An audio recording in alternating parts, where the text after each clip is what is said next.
What is going on over here? We taking our shirts off now? Okay, follow the leader. Thanks for the ice cream, Glenn. And you're right. Somehow it does taste better in my underpants. Yeah, it's like being at the beach, huh? Now get over here while the inside of your mouth is still freezing cold. There you are, you son of a bitch! Kira, that was an amazing night. Sorry I can't drive you to work. I gotta go sit in my den until you leave. Oh, that's okay. My name is Glenn Quagmire. And I am proud to be. Giggity, giggity. Giggity, giggity, giggity, giggity, giggity, giggity. Did you know that one of Family Guy's most iconic characters could be facing over 3,000 years in prison? That's right, Glenn Quagmire, the lovable pervert next door, has racked up a rap sheet longer than Peter Griffin's chin. From indecent exposure to actual necrophilia, this beautiful young woman, taken from us in the bloom of youth, yet as unspoiled as when she was born. Quagmire's crimes are as diverse as they are disturbing. But how does he keep getting away with it? Stick around as we dive into the twisted world of Quagmire and uncover the shocking truth behind his giggity lifestyle. Ever notice how Quagmire can't go 5 minutes without breaking some kind of law? It's like his entire existence is one long crime spree, punctuated by occasional bouts of sleep and his signature, You kidding? I'm telling everybody. Giggity goo ga. But here's the thing. Most of Quagmire's offenses fall into what we might call the minor category. You know, the kind of stuff that makes you roll your eyes and mutter, typical Quagmire, rather than call the cops. Let's break it down, shall we? On any given day, our favorite perverted pilot might rack up a handful of indecent exposure charges just by existing. Whether he's flashing unsuspecting joggers in the park or accidentally losing his towel at the gym, Quagmire's junk has probably seen more daylight than most people's faces. But wait, there's more! Trespassing is practically Quagmire's middle name. Really need to go. She said she'll be out in a minute. Psst, Chris. That it has even gone this far means you are a dirtbag. How many times have we seen him lurking in someone's bushes, peeking through windows, or sneaking into women's locker rooms? And let's not forget his penchant for vandalism. Remember when he carved Quagmire Was Here into the side of Cleveland's house? Anyway, let's talk this thing through. Hey, Cleveland, I was just leaving you a message. You violated the sanctity of my marriage. Classic Quagmire. Now, you might be thinking, sure, these are annoying, but they're not exactly felonies, right? Well, my friend, you'd be surprised. Let's do some quick math. In most states, indecent exposure can get you up to a year in jail. Trespassing, another year? Vandalism? Depending on the damage, that could be another year or two. So, if we tally up just one instance of each of these minor offenses, we're looking at a potential 3 to 4 years behind bars. But here's the kicker. Quagmire doesn't do anything just once. If we conservatively estimate that he commits each of these crimes, say, once a week, and let's be honest, that's probably lowballing it, we're suddenly looking at a potential sentence of 156 to 208 years. And that's just for the small stuff. But hold on to your hats, folks. Because we've barely scratched the surface of Quagmire's criminal catalog, these petty offenses are just the appetizer in the 5-course meal of depravity that is Glenn Quagmire's life. We haven't even touched on his more serious crimes yet. Ever wonder what happens when a perverted pilot takes to the skies? Well, strap in, because Quagmire's aerial antics are about to make turbulence look like a gentle breeze. Now, you might think that once Quagmire steps into that cockpit, he'd leave his shenanigans on the ground. But no, our favorite creep just can't help himself. His day job as an airline pilot gives him a whole new playground for his twisted games. Oh, Amelie, Noel, I have a 48-hour layover in Paris, and I'd love to include you in my horny plans. Oui, oui. Yeah, on me. That's what I was hoping for. Oh, this is going to be a great weekend. Remember that time Quagmire let his daughter fly the plane? Go ahead. Yeah, that actually happened. You're doing great. Now roll it. What? No way. Don't worry, you're a Quagmire. It's in your blood. Grip it and rip it. Okay. Atta girl, perfect! In what universe is that okay? Spoiler alert, none of them. In the real world, that's a one-way ticket to Prisonville. Population quagmire. Let's break this down. The FAA has some pretty strict rules about who can fly a plane, and random kid who happens to be the pilot's daughter isn't on the approved list. In fact, letting an unlicensed person take control of an aircraft can land you in jail for up to a year plus a hefty fine. But here's the kicker. It's not just about breaking rules. Quagmire's little bring your daughter to workday stunt put hundreds of lives at risk. Think about it. You're 30,000 feet in the air cruising along completely unaware that the person in control of your metal death tube is a child. Feeling queasy yet? In the real world, pilot error causes about 70% of all aviation accidents. That's with trained, licensed pilots at the controls. Now imagine throwing a kid into the mix. It's like playing Russian roulette, but with a jumbo jet. So, how many lives did Quagmire endanger with this single act of stupidity? Let's do some quick math. A typical commercial airliner carries anywhere from 150 to 300 passengers. Add in the crew, and we're looking at potentially 310 lives hanging in the balance.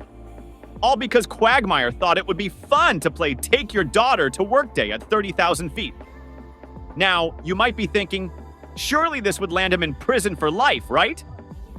Well, here's where things get frustratingly light. For this particular crime, Quagmire would be looking at, drumroll please, just 1 year in prison. That's it. 1 year for endangering hundreds of lives. It's almost like the justice system is as messed up as Quagmire himself. But don't worry, folks. This is just the tip of the iceberg when it comes to Quagmire's crimes. Because when our favorite pervert touches down, he doesn't leave his criminal tendencies on the runway. No, Quagmire's just getting started. From the sky to the streets, his crimes know no bounds. And trust me, what comes next will make his aerial antics look like a walk in the park. You thought Quagmire was bad in the air?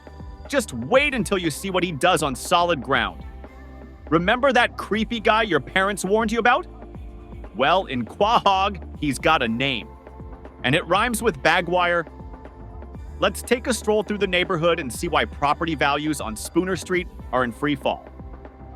Quagmire's reputation in the neighborhood is about as savory as week-old sushi left in the sun. He's the guy who makes everyone else on the sex offender registry look like upstanding citizens. His neighbors don't just lock their doors at night. They've installed military-grade security systems and consider moving to Antarctica on a weekly basis. But what exactly has Quagmire done to earn this charming reputation? Well, let's start with his favorite pastime, peeping. Giggity. Our man Glenn treats windows like they're his personal pay-per-view channels. He's been caught more times than we can count, spying on unsuspecting neighbors in various states of undress. In Rhode Island, where Quahog is located, this kind of voyeurism can land you up to a year in prison. But for Quagmire, it's just Tuesday. Then there's the harassment. Quagmire's pickup lines aren't just cheesy, they're relentless and often unwanted. Wait a minute, something's wrong. All right, you girls ready? What's going on? Don't you laugh at it! He just doesn't seem very interested in me anymore. Lois, if I may speak freely, as a friend, you deserve better than Peter. You deserve a gentleman. Oh, Glenn, you're so sweet. Oh, something poked me. It's okay, it's okay. It's just my wang. We have a club sandwich, a fruit plate, and a side of hot beef steak. He's the kind of guy who thinks a restraining order is just playing hard to get. In the real world, this behavior could earn him another year behind bars. But in Quahog, it's just another day ending in Y. But wait, there's more. Quagmire's also got a knack for stalking. Scandal at the Quahog bowling alley tonight, where a local man, Glenn Quagmire, was charged with peeping in the ladies' room. Coming up, Diane's Wait. It's all yours, Joe. He's been known to follow women around town, show up uninvited to their homes, and generally make a nuisance of himself. In Rhode Island, Repeat stalking offenders can face up to 5 years in prison. If we add up all the times Quagmire's done this, he'd be looking at multiple life sentences. The real-world impact of having a Quagmire in your neighborhood would be devastating. Communities with known sex offenders often experience increased anxiety, decreased property values, and a general loss of the sense of safety. Children might be kept indoors. Community events would become tense affairs, and everyone would be looking over their shoulder constantly. But here's the kicker. All of this is just scratching the surface of Quagmire's criminal activities. These neighborhood terrors, as disturbing as they are just the warm-up act. Trust me, what comes next will make you wish Quagmire had stuck to peeping and harassment. If we tally up Quagmire's neighborhood crimes, the voyeurism, the harassment, the stalking, we're looking at a potential sentence of 7 years or more. And that's being conservative with our estimates. In reality, given the frequency and severity of his offenses, Quagmire could be facing decades behind bars. But Quagmire's criminal career doesn't stop at terrorizing the living. Oh no, our man Glenn likes to take his perversions to a whole new level. Because when you've exhausted all your options with the breathing population, where else is there to go? But, well, you'll see, just when you thought Quagmire couldn't get any more disturbing, he manages to dig himself 6 feet under. Literally. Ever wonder what happens when a pervert's twisted desires outlive their victims? Brace yourself, because Quagmire's about to give a whole new meaning to cold case. Necrophilia. It's not exactly dinner table conversation, but here we are. For those of you who've managed to avoid this particular corner of human depravity, necrophilia is the sexual attraction to corpses. Yes, you read that right, and yes, our boy Quagmire is all about it. Now, you might be thinking, surely this is just a one-time gag, right? Wrong. Quagmire's affinity for the departed is a recurring theme. Remember that time in I Take Thee, Quagmire, when he asked to keep a dead body for a few more minutes? Can you leave that body here for another 5 minutes? That's Quagmire! Or when he popped out of a coffin half naked? Born. These aren't just isolated incidents. They're a pattern of behavior that would make even the most hardened criminal squirm. But what drives a person to seek pleasure from those who can't say no? Psychologists suggest that necrophiliacs often have underlying mental health issues, including paraphilic disorders. In Quagmire's case, it seems his insatiable sexual appetite has led him to push the boundaries beyond the living. Now, let's talk about the legal and ethical mess this creates. Necrophilia isn't just gross, it's illegal in many states, including Rhode Island. If caught, Quagmire could face up to 10 years in prison for each offense. And that's not even touching on the ethical implications. We're talking about the ultimate violation of consent and dignity for the deceased and their families. So, how many times has Quagmire actually committed this crime? It's hard to pin down an exact number, but based on the show's hints and Quagmire's general enthusiasm, we're probably looking at double digits. And remember, each instance could mean another 10 years behind bars. Let's do some quick math. If we conservatively estimate that Quagmire's engaged in necrophilia, say 10 times, and let's be honest, that's probably lowballing it, we're looking at a potential 100 years in prison just for this one particular brand of perversion. But here's the kicker. Quagmire's twisted journey through the criminal underworld doesn't stop here. Oh no, our favorite Family Guy deviant has found even more ways to shock and disturb us. Because when you've exhausted all your options with humans, both living and dead, where else is there to go? Well, let's just say Quagmire's about to take a walk on the wild side. From humans to corpses, Quagmire's depravity knows no limits. But what if I told you his most shocking conquests aren't even human? In a twist that would make even the most hardened criminals cringe, Quagmire's next targets can't even speak, at least not in any language we understand. Yes, you guessed it. Our favorite Family Guy pervert has taken his twisted desires into the animal kingdom. Quagmire's history with bestiality is as disturbing as it is bizarre. Remember that time he was caught with a giraffe? Oh, good morning, honey. That feels really good. What? Hey! What the hell? You're not the same giraffe from last night. Get out of here! I now pronounce you husband and wife. You may kiss the bride. I'm glad we waited.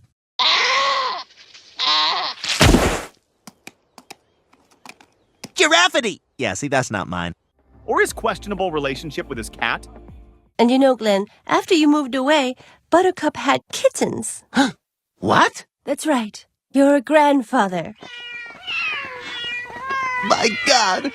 This is more pussy than even I can handle. These aren't just one-off jokes. They're part of a pattern that would land Quagmire in some serious hot water in the real world. Let's break this down. Bestiality is illegal in all 50 states, but the consequences vary. In Rhode Island, where Quahog is supposedly located, it's a felony that can get you up to 5 years in prison. Now, multiply that by the number of times Quagmire's been caught with his pants down around animals, and we're looking at a sentence that would make his previous crimes look like a walk in the park. But it's not just about the legal ramifications. The ethical implications of Quagmire's actions are staggering. Animals can't consent, period. This isn't just a crime. It's a form of abuse that can cause severe physical and psychological harm to the animals involved.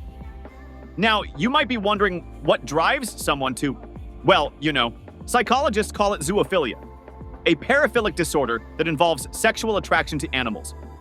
It's often linked to other psychological issues and can stem from social isolation or a lack of healthy sexual outlets. In Quagmire's case, it seems to be just another way his insatiable libido manifests itself. So, how many animal victims are we talking about here? It's hard to pin down an exact number, but given Quagmire's track record, we're probably looking at double digits. Each of these instances represents a separate felony charge, potentially adding decades to his already astronomical prison sentence. If we conservatively estimate that Quagmire's engaged in bestiality, say 10 times, and let's be honest, that's probably lowballing it, we're looking at a potential 50 years behind bars, just for this particular brand of perversion. But here's the thing, as shocking as Quagmire's beastly behavior is, it's not the end of his criminal saga. Oh no, our favorite deviant has one more trick up his sleeve. Because when you've exhausted your options with adults, animals, and even the deceased, where else is there to go? Brace yourself, because Quagmire's about to cross a line that makes all his previous crimes look like jaywalking in comparison. Just when you thought Quagmire couldn't sink any lower, he proves us wrong. Remember that time he got arrested for sleeping with a high school girl? Did you have sex with this underage girl? I don't want to go to jail, but I really want to take credit. Quagmire, I'm afraid you're under arrest for statutory rape. All right, but let me just send the pictures I took of her last night to all my friends. That's just the tip of the iceberg. Buckle up, because we're about to dive into the most disturbing chapter of Quagmire's criminal history. Quagmire's fixation on underage girls is a recurring theme in Family Guy, and it's as unsettling as it gets. He's been caught multiple times pursuing teenagers, often using his charm and position as an adult to manipulate them. In one particularly shocking incident, he was arrested for having sex with a high school student who lied about her age. This isn't just creepy, it's a serious crime. In Rhode Island, where Quahog is set, the law is clear. If you're an adult and your partner is between 14 and 16, you're looking at statutory rape charges. That's up to 5 years in prison, folks. And given Quagmire's history of repeat offenses, he'd likely be facing the maximum sentence. But it's not just about the legal consequences. The impact on Quagmire's victims is devastating and long-lasting. Survivors of statutory rape often struggle with feelings of shame, guilt, and depression. These experiences can mess up their relationships and overall quality of life for years to come. So how many underage victims are we talking about here? It's hard to pin down an exact number, but given Quagmire's track record, we're probably looking at dozens over the years. Each of these instances represents a separate felony charge, potentially adding decades to his already astronomical prison sentence. If we conservatively estimate that Quagmire's targeted, say, 20 underage girls, and let's be honest, that's probably lowballing it, we're looking at a potential 100 years behind bars, just for this particular brand of perversion. But here's the kicker. In the world of Family Guy, Quagmire somehow keeps getting away with it. In one episode, he escapes a 20-year sentence thanks to his mother's intervention. I'm sorry, Mrs. Quagmire, but my sentence stands. 20 years. Mr. Quagmire, I'll give you 24 hours to get your affairs in order. Oh, my God. Don't think of it as 20 years. Think of it as 2 10-year-olds, you sick freak. In reality, he'd be locked up for life, registered as a sex offender, and universally reviled. Yet, as horrifying as all this is, believe it or not, we haven't hit rock bottom yet. Quagmire's got one more ace up his sleeve, a crime so shocking it makes even hardened criminals look tame in comparison. Brace yourself, because we're about to uncover the darkest chapter in Quagmire's twisted tale. Remember when you thought Quagmire's perversions were bad? Hold on to your giggity, because we're about to witness the moment this cartoon creep crossed a line even he can't charm his way out of. What could possibly be worse than everything we've covered so far? 2 words: premeditated murder. That's right, folks. Our favorite animated sleazeball finally graduated from sex crimes to something far more sinister. The victim? None other than Jeffrey Feckelman, the abusive boyfriend of Quagmire's sister, Brenda. Now, you might be thinking, wait, didn't this guy deserve it? But let's not get ahead of ourselves. The whole sordid affair went down in the episode Screams of Silence, the story of Brenda Q. Quagmire, along with Peter and Joe, hatched a plan to off Jeffrey. You know, Quagmire, I gotta say, I was pretty surprised you wanted me to come along. I thought you hated my guts. Oh, come on, Jeff. I don't hate your guts. Well, what the hell are we doing out here? I thought we were gonna kill him. So, Jeff, do you like loud sentences? This wasn't just a spur-of-the-moment decision. They plotted and planned, making it a clear case of premeditated murder. During the confrontation, things got messy. Jeffrey managed to get his hands around Quagmire's throat, nearly strangling him.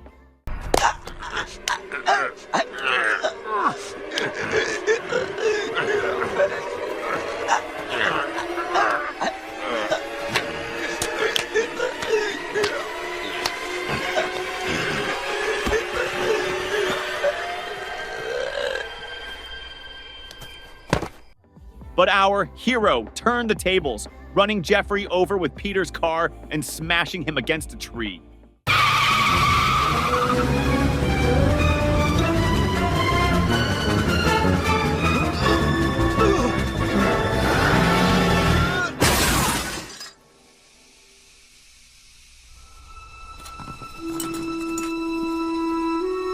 Talk about overkill. Now let's dive into Quagmire's twisted mind for a second. Was this just another perverse thrill for him? Or was he genuinely trying to protect his sister? Psychological studies on familial homicides suggest it's probably a bit of both. There's often a mix of factors at play: domestic violence, mental health issues, and a desire to escape abusive situations. In Quagmire's case, we can add generally being a psychopath to that list. But here's where things get really interesting. In Rhode Island, where all this craziness supposedly went down, premeditated murder carries a penalty of 25 years to life imprisonment. And given the nature of the crime, the planning, the execution, pun absolutely intended, and Quagmire's history of, well, everything, we're looking at a life sentence easy. But wait, there's more. Remember, Quagmire didn't act alone.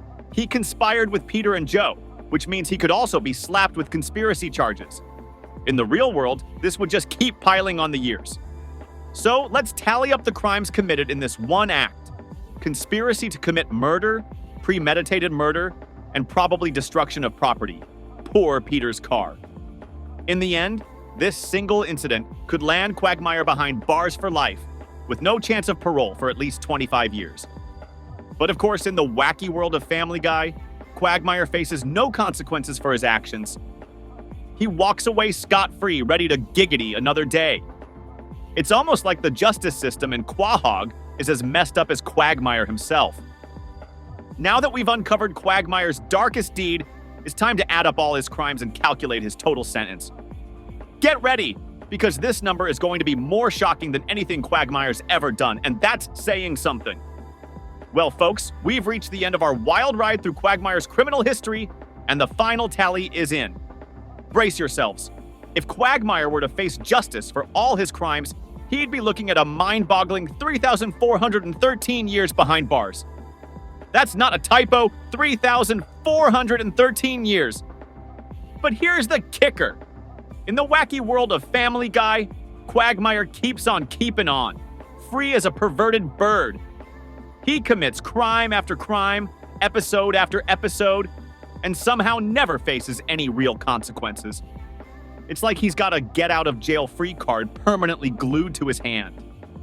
This bizarre immunity to justice isn't just a quirk of the show. It's a reflection of how animated sitcoms use extreme characters to push boundaries and comment on real-world issues. Quagmire's over-the-top behavior and lack of consequences serve as a funhouse mirror, exaggerating and mocking societal norms and the often inconsistent application of justice. So next time you're chuckling at Quagmire's antics, remember, you're not just laughing at a cartoon character. You're engaging with a satirical take on our own world, where sometimes the most outrageous offenders seem to get away with murder. Literally.